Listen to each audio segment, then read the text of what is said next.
अच्छा जी, अब यहाँ से मैंने पार्ट 2 शुरू किया है, जिसको मैं अपलोड करूँगा, तकरीबन 20 एक मिनट बनेंगे ये।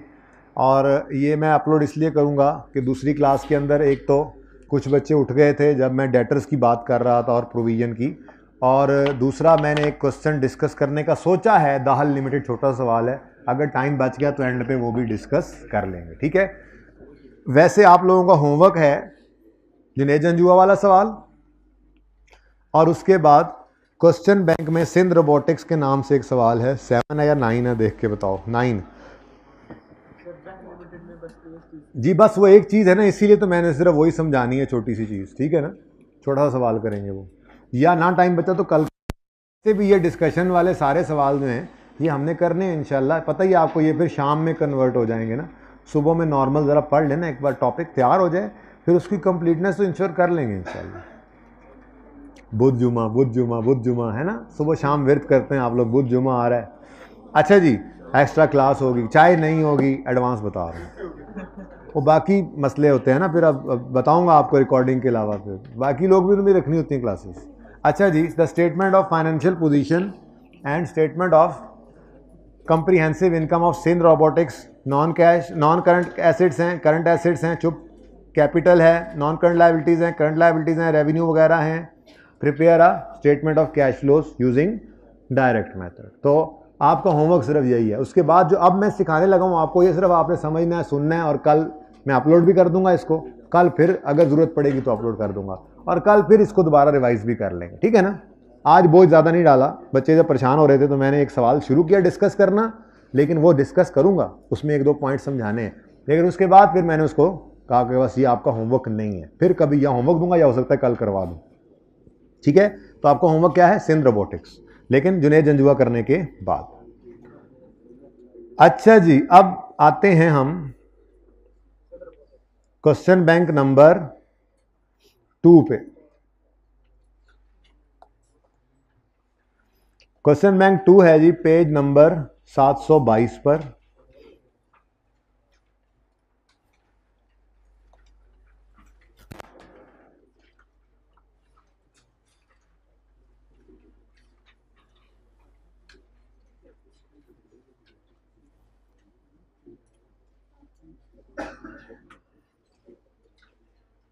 जी, क्वेश्चन की रिक्वायरमेंट तो पढ़ें जरा। क्वेश्चन की रिक्वायरमेंट तो पढ़ें बेटा। क्या रिक्वायरमेंट है? सफ़ा ही नहीं खोला सर, हम तो साथ वाले से बात कर। अच्छा जी, ये सवाल करना तो दोनों मेथड से है। मैंने पहले होमवर्क दे दिया था, फिर मुझे लगा थोड़ा हैवी हो जाएगा आज डोज। कल मैं एक सवाल या ये वाला या इससे भी ज़्यादा कोई अच्छा सवाल करवाऊंगा क्लास में एक बार फुल फ्लेज, फिर मुझे मसला नहीं है, फिर आप जैसे 10 सवाल भी करने के काबिल हो जाओगे। इसलिए फिर मैंने आज बैकआउट कर लिया। अच्छा भाई, आप खामोश रहना है मुर्तज़ा प्लीज़, ठीक है। बिल्कुल गुंजाइश नहीं दूंगा मैं, अब कोई बोले ना। Page number 722। अच्छा, एक बात तो बताएं, हर सवाल डायरेक्ट मेथड से हो सकता है? क्यों नहीं हो सकता है? हो सकता है। वो सवाल जिस सवाल में sale, cost of sale, selling admin नहीं गिवन होंगे, वो नहीं हो सकता डायरेक्ट मेथड से। आपने परसों सवाल किया है ड्रम लिमिटेड, वो नहीं हो सकता था डायरेक्ट मेथड से। उससे एक दिन पहले आपने किया टेक्सला लिमिटेड, नहीं हो सकता था, पीबीटी से बात शुरू हो रही थी, नहीं हो सकता था डायरेक्ट मेथड से। उससे पहले क्वालिटी एंटरप्राइजेस किया, उसमें पीबीआरटी से काम शुरू किया था, सेल, कॉस्ट ऑफ सेल वगैरह का डाटा गिवन नहीं था, नहीं हो सकता था वो भी डायरेक्ट मेथड से। डायरेक्ट मेथड से तो सिर्फ वही सवाल हो सकता है जिसमें सेल, कॉस्ट ऑफ सेल का डाटा गिवन हो, तफसील से, एक्सपेंसेस वगैरह का, ठीक है। जैसे अभी हमने बेटा जो मैं सामने रखे हैं, बस जो मैं बोल रहा हूँ वो कर लो ना।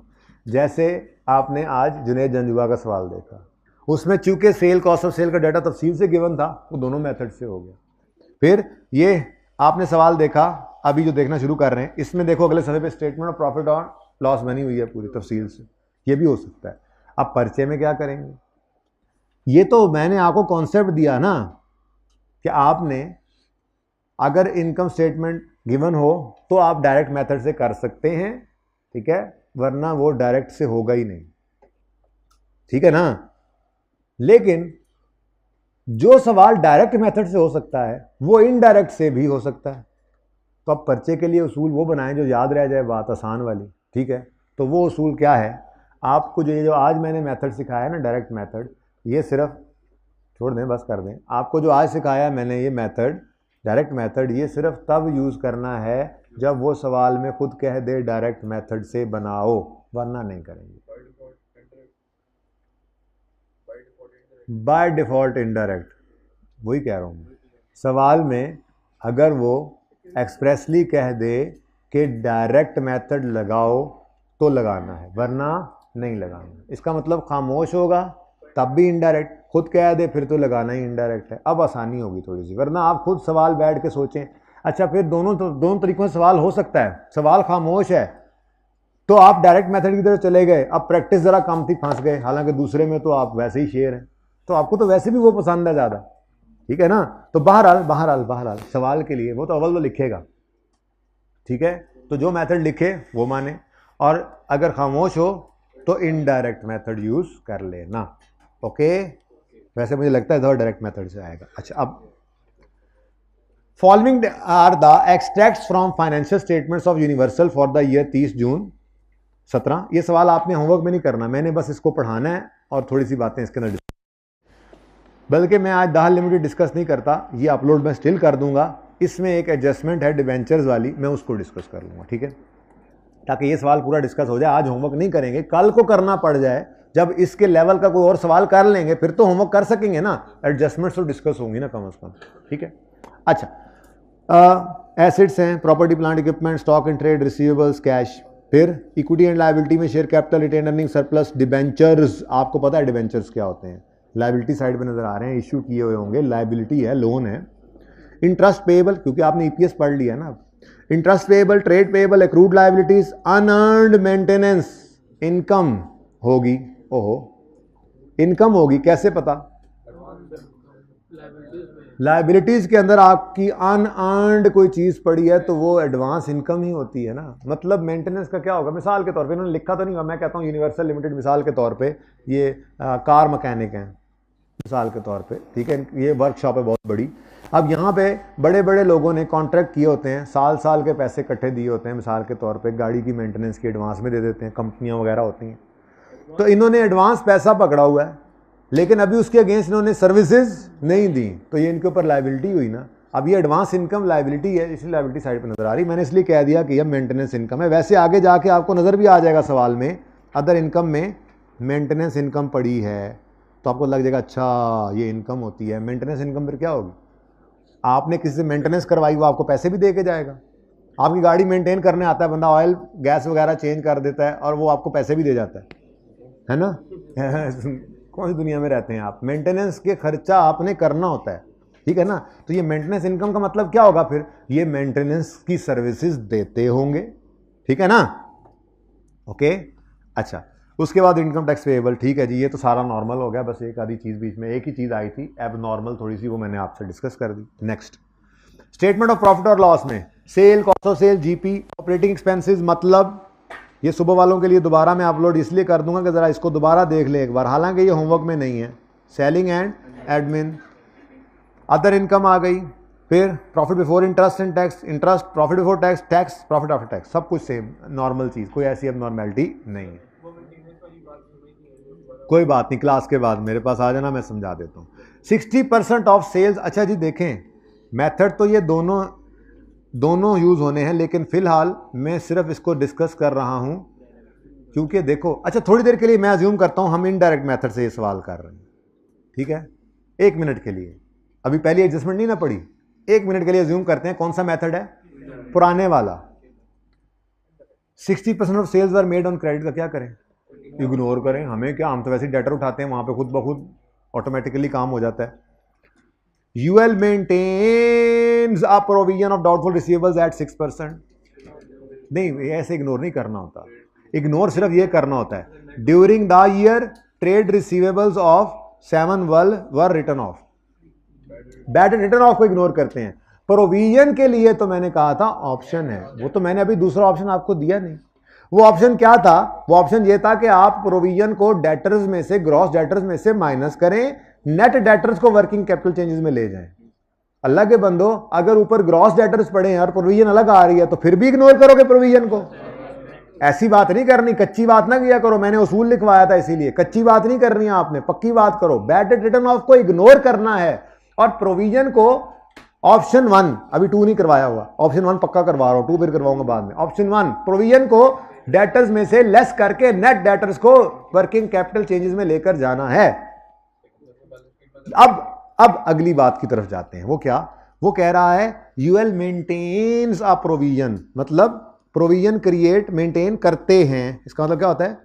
प्रोविजन मेंटेन करते हैं, ठीक है ना?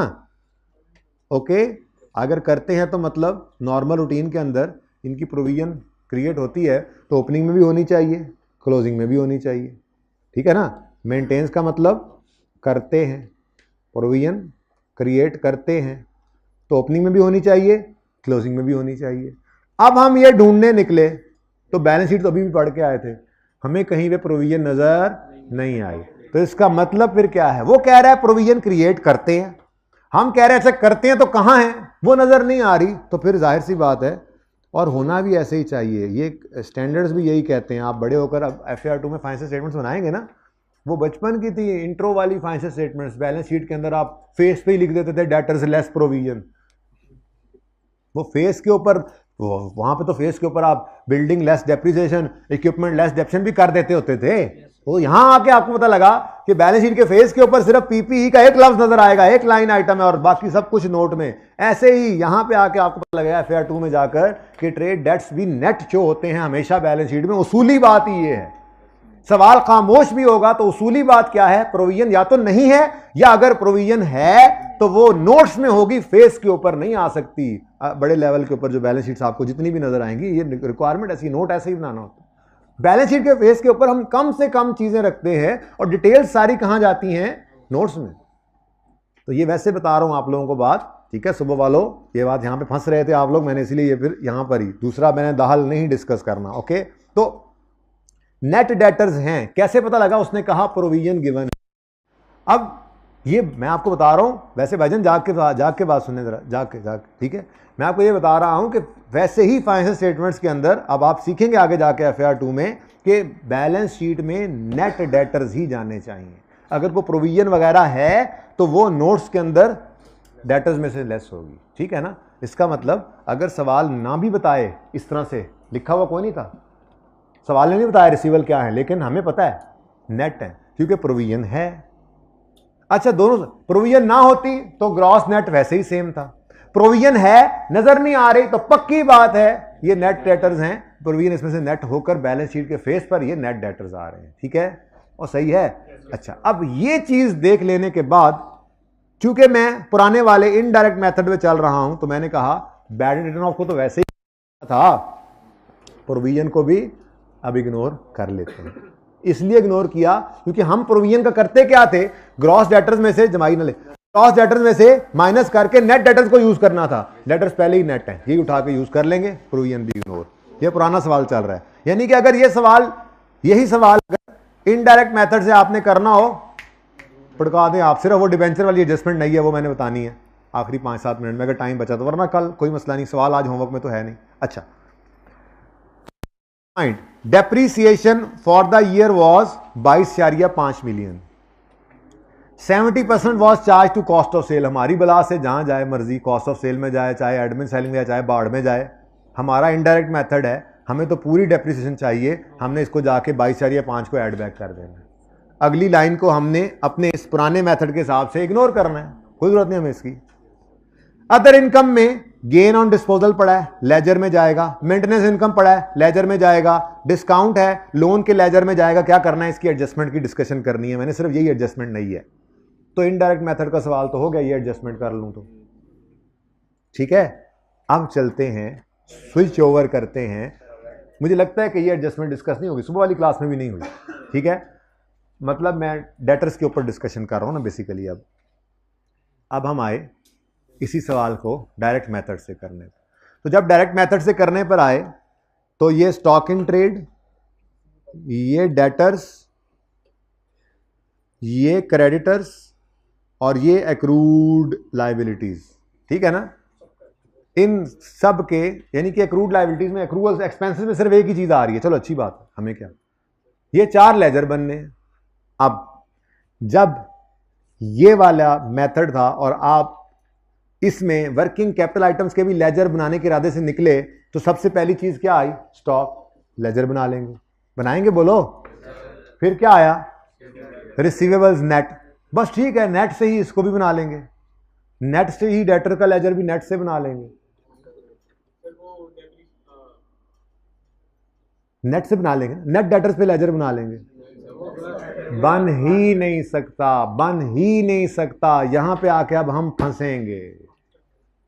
अगर डायरेक्ट मेथड है तो ना तो बैड डेट रिटर्न ऑफ को इग्नोर कर सकते हैं, ना प्रोविजन को इग्नोर कर सकते हैं, और नेट शेट कर सकते हैं। उसकी वजह डेटर का लेजर बन रहा है।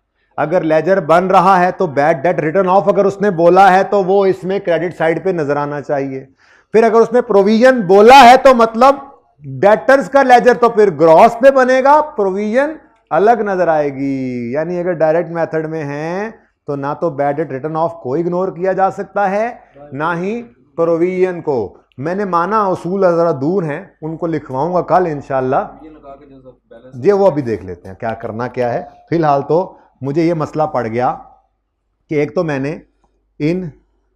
इनको इग्नोर नहीं करना, इनको आज गले से लगाना है रिटर्न ऑफ को, और दूसरा आज इस प्रोविजन को भी आप नहीं कह सकते नेट हो गए हैं तो चलो नेट हो गए हैं, तो उल्टा परेशानी की बात है।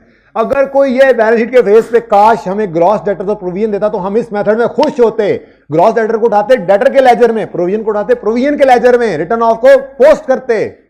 लेकिन ये तो उल्टा, आज हम फंस गए इस मेथड के अंदर, इस मेथड में तो हम फंस गए। हमें चाहिए कौन से डेटर्स, ग्रॉस, सवाल में कौन से गिवन, नेट। कैसे पता चला, मेंटेन करता है प्रोविजन, नजर नहीं आ रही तो नेट है।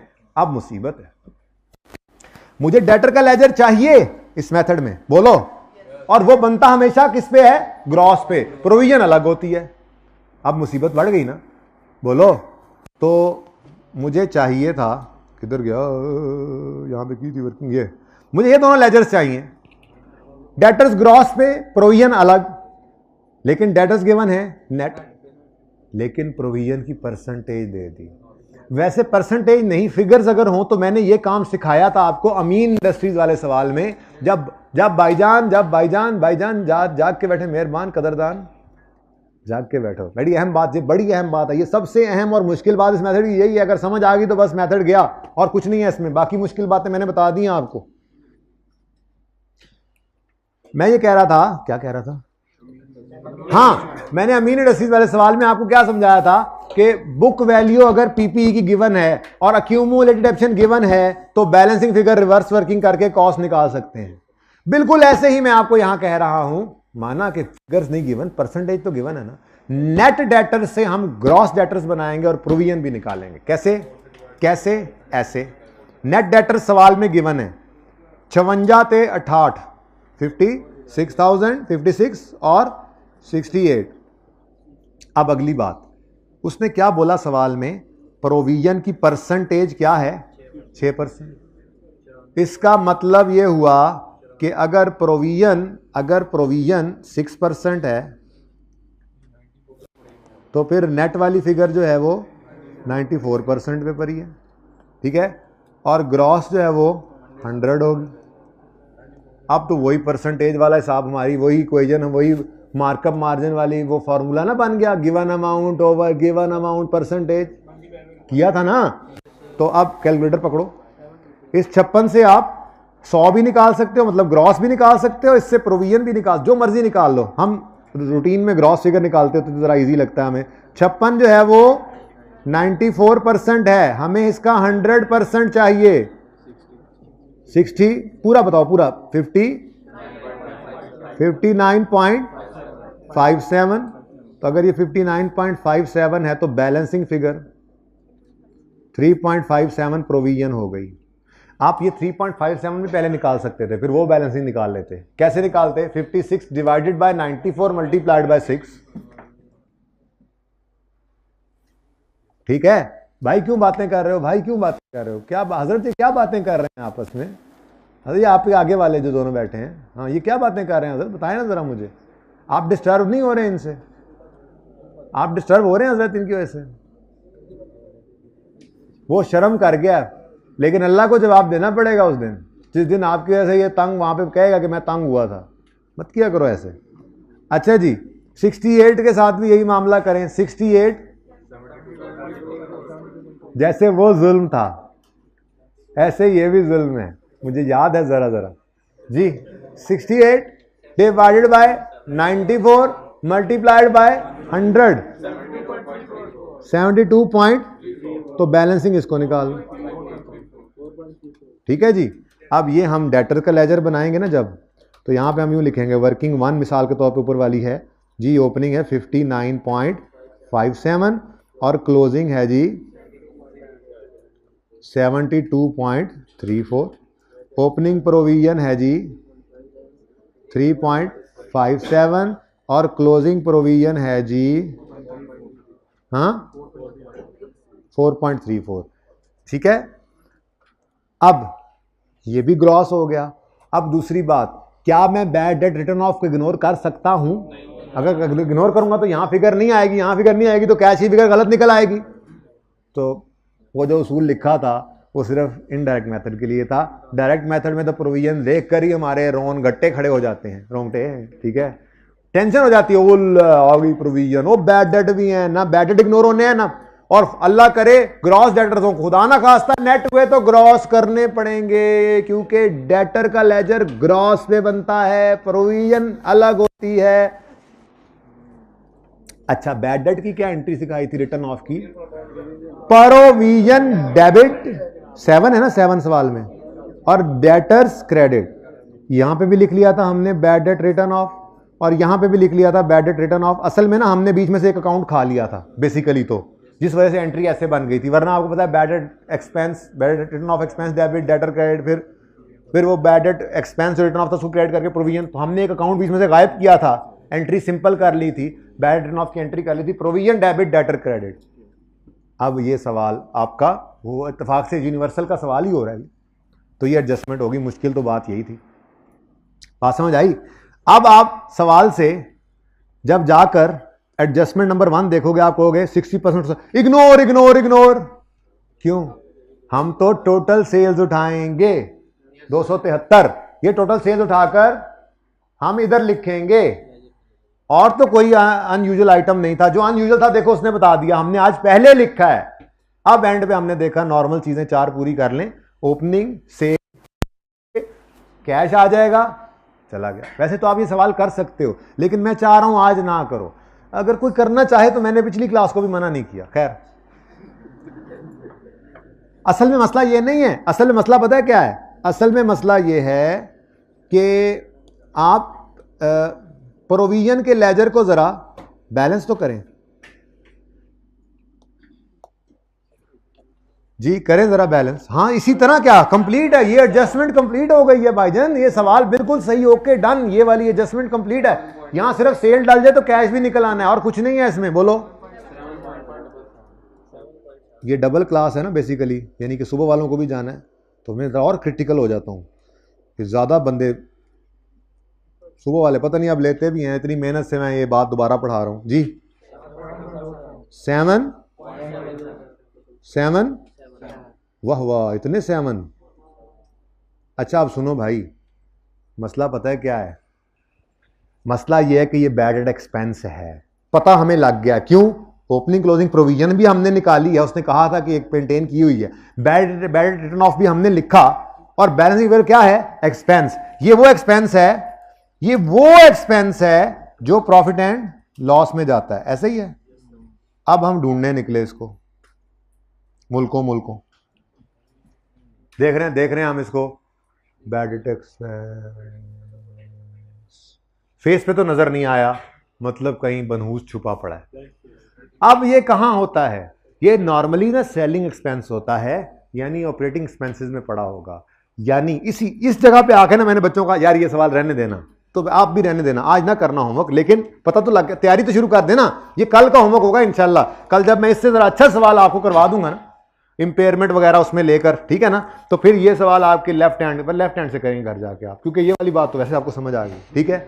अब सुने सुने सुने सुने सुने सुने सुने जो एक्सपेंस आप उठाएंगे operating expense profit and loss से, उसके अंदर बैड डेट एक्सपेंस पड़ा है जो नजर नहीं आ रहा था लेकिन आपने निकाल लिया है प्रोविजन के लेजर से, तो यहां से आप माइनस करोगे 7.77।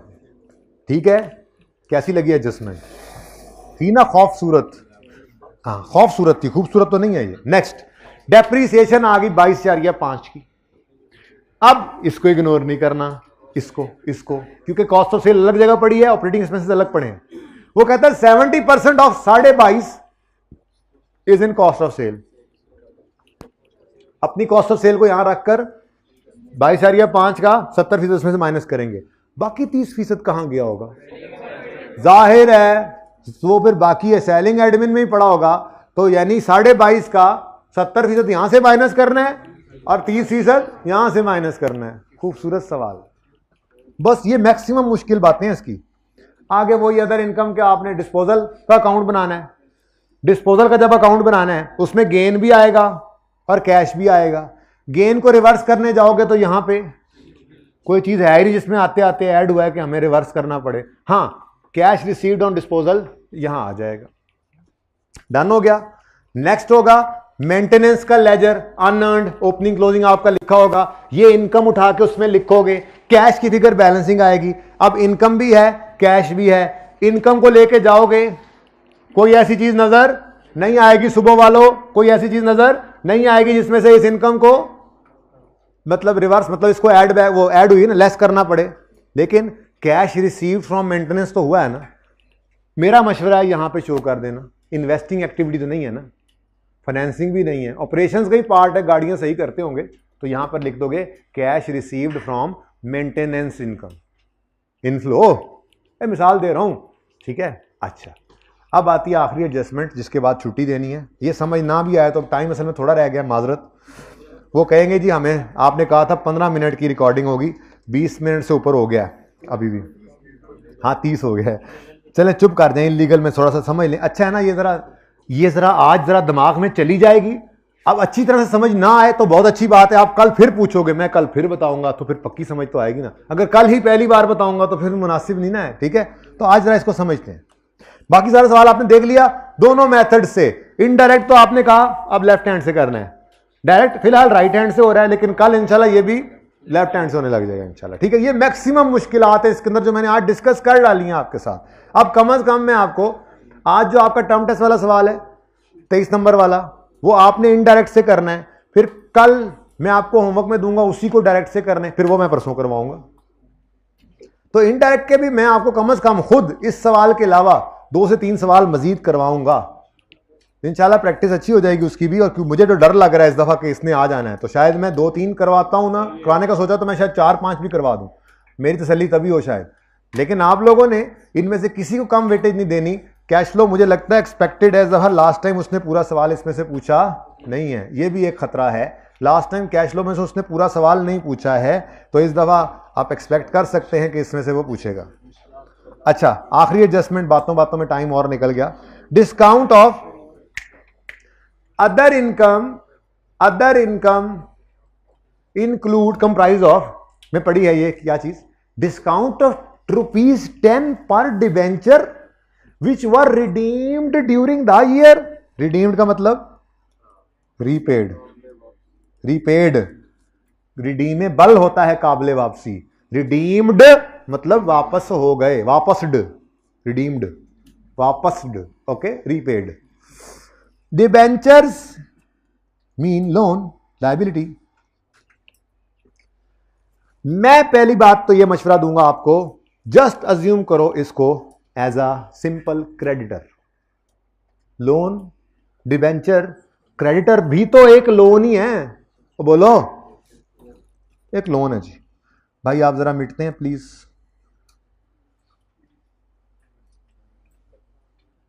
अच्छा जी, डिबेंटूरे नाम लिख लो बेशक, लेकिन इसको समझना आपने क्रेडिटर की तरह सही है। डिबेंटूरिस, डिबेंट्यूरिस, ब्रॉड डाउन कितना है, ये तो यहां से बता दो, अज्यूम ना कर लेना। ओपनिंग 20,000 है, क्लोजिंग 18,000। Opening 20,000, closing 18,000। इसका मतलब ये हुआ 2,000 रुपए का लोन वापस हुआ है। क्या ख्याल है? 2,000 रुपए वापस हुए हैं, मुझे तो कुछ यूं लग रहा है। ठीक है, अब 2,000 रुपए में कितना, मतलब कितनी लायबिलिटी है, कितना जो है वो डिस्काउंट है, ये तो बाद में देखते हैं ना। फिलहाल तो मैं सिर्फ फेस को देखकर, जो इस एडजस्टमेंट के फेस पे नजर आ रही है चीज, सिर्फ उसको देखकर मैं ये अंदाजा लगा रहा हूं। ठीक है, जो आपके सामने अंदाजा, हर डिबेंचर 100 रुपए ईच का है। ठीक है, इसका मतलब ये 2,000 रुपए कम हुए हैं। एक तरह देखा जाए तो 2,000 रुपए कम हुए हैं। मैं अज्यूम करता हूं थोड़ी देर के लिए, मेरा एक क्रेडिटर है जिसके मैंने 2,000 रुपए देने, उसने मुझे कहा, जरा एक मिनट, 2,000 डिवाइड बाय 100 करो, 200, अच्छा हैं 20 आएगा। अच्छा, इस पे लगाओ जरा, इंटू 10 करो, 20 इंटू 10, बस ठीक है। अच्छा, मुझे इसने कहा, मुझे मेरे इस क्रेडिटर ने कहा, भाईजान आपने 2,000 रुपये देने हैं, आप ऐसा करो 200 रुपये कम ले आओ, लेकिन जल्दी ले आओ। ठीक है, तो हमने क्या कहा, अच्छा हम घर से कितने पैसे लेकर निकलेंगे, 1800, ये कैश होगा, और बाकी क्या होता था, इतनी सी बात है। बाकी इसके अंदर आप ऐड कर लो ना, टोटल ये 20,000 हो जाएगा, ये 18 बच जाएगा। मैंने सिर्फ 2,000 की कहानी आपको सुना दी, मैंने सिर्फ आपको इसकी कहानी सुनाई है 2,000 की। ठीक है ना, ये इंशाल्लाह समझ आएगा, आज थोड़ी आएगा समझ। फिलहाल तो मैं सिर्फ ये बता रहा हूँ आपको, अलग से मैंने एक एग्जांपल दी कि मिसाल के तौर पे हमारा एक क्रेडिटर है, हम पे एक लायबिलिटी है, उसकी अमाउंट कितनी है, 2,000। उसने हमें क्या कहा कि यार आप अगर हमें अभी पैसे दे दो तो हम आपको 1,800 रुपये में माफ़ कर देंगे ये अपना सारा लोन। तो हमने कहा अच्छा 200 रुपये बच रहे हैं, हम भागे भागे गए, 1,800 कैश पे किया, बाकी हमारी क्या है, इनकम, डिस्काउंट रिसीव्ड इनकम। समझ आती है बात की? अच्छा, अब यही सिचुएशन मैंने कैसे बनाया ये मैं बाद में बताऊंगा। ठीक है ना, यही सिचुएशन यहां पर है। वो ये कहता है कि देखो 100 रुपए का एक डिबेंचर है, तो टोटल कितने डिबेंचर्स इशू कर रखे हैं आपने ओपनिंग डेट पर, 200 डिबेंचर्स के बदले आपने 20,000 रुपए लिए हुए, क्योंकि हर डिबेंचर 100 रुपए का है ना। बोलो 20,000, ये कैसे निकाला है 20, ये 200, 20,000 डिवाइडेड बाय ₹100, तो ये क्या बना, यानी 200 डिबेंचर आपने इशू कर रखे थे। ठीक है, और ये रेंट पे कितने डिबेंचर्स पड़े हैं, 1,800, यानी 200 डिबेंचर आपने रिडीम किए हैं। अच्छा सॉरी जी, 180 जी, दो आपने 20 डिबेंचर्स, 200 गलत है, 20 डिबेंचर्स आपने रिडीम किए हैं। नजर आ रहा है? अगर हर डिबेंचर, यहां पर वो कह रहा है कि ये हर एक 100 रुपए ईच वाला है ना, बोलो 100 रुपए ईच का मतलब क्या है, एक डिबेंचर 100 का है, तो 20,000 रुपए हैं, तो कितने डिबेंचर हैं, 200। और अगर एक 18,000 रुपए हैं तो फिर एक कितने डिबेंचर्स हैं, अगर एक 100 का है तो 180। इसका मतलब वो कह भी रहा है नीचे रिडीम हुए डिबेंचर्स, हमने इस साल में 20 डिबेंचर्स रिडीम किए हैं नहीं किए हैं, यानी इतने पैसे हमने, इतने डिबेंचर्स हमने वापस किए हैं। ये जब वापस करने गए 20 डिबेंचर्स, तो डिबेंचर होल्डर्स से हमने कितना डिस्काउंट विन कर लिया, 10 रुपए पर डिबेंचर, 10 रुपए पर डिबेंचर। यानी मैं यूं कह सकता हूं कि मुझे डिस्काउंट जो रिसीव हुआ वो 20 डिबेंचर्स के बदले ₹10 था, यानी कितना, 200। अब आपने बैलेंसिंग फिगर निकालनी है कैश की, और वो कितना आएगा, 1,800 एंड। ये एडजस्टमेंट थी असल, ये मैंने यहां समझाने की कोशिश की, क्रेडिटर को करके आए, सिर्फ क्रेडिटर 2,000 का कर दिया। ठीक है ना, असल कहानी तो पूरी इस तरह से थी। अब ये 200 रुपए कहां पड़ा है, वो कह रहा है जी ये 200 रुपये भी पड़ा हुआ है, गेन ऑफ 3 मिलियन है, फिर 8 है, 3 और 8 कितना हो गया, 8 और 3 कितना हो गया, 11, 11 और ये मिलियन में नहीं है ना, 1000 में है ये, मैंने ये सवाल 1000 में किया ना ये, हाँ, तो ये कितना हो गया, ये 1.8, ये 0.2 मिलियन, ठीक है। तो इसका मतलब 8 + 3 + 0.2 कितना बनता है, या अल्लाह इतना ही हो, यस बराबर हो गया, एग्जैक्ट टच, ठीक है, टिच टैली हो गया, बल्कि बात समझ आई है। तो बहरहाल कोई नहीं, इसको आप समझें बेशक ना आज अच्छे तरीके से, आपको कल मैं दोबारा समझाऊंगा, आज मैं दोबारा ही, टाइम बहुत ओवर हो गया ऑलरेडी, ठीक है। क्या कहेंगे, डिस्काउंट रिसीव्ड इनकम है, और क्या कहेंगे, ये कोई गुड्स की परचेज पे तो डिस्काउंट नहीं मिला कि आप परचेज से नेट करो, अदर इनकम ही है, अदर इनकम ही है, ठीक है। लोन दिया था, वापस करते हुए 200 का डिस्काउंट मिल गया। सुने सुने सुने, ये वैसे सवाल ने इत्तेफाक से सारे डिस्कस हो गया सुबह वालों, लेकिन आप फिर भी ना करो, नाराज ना हो, ठीक है ना। कोई करना चाहे तो मेरी तरफ से इजाजत है कि वो कर सकता है, लेकिन मैं कहूंगा कि अभी रहने दें, फिलहाल ये ना करें, कल कर लीजिएगा, ठीक है जी। अल्लाह हाफिज।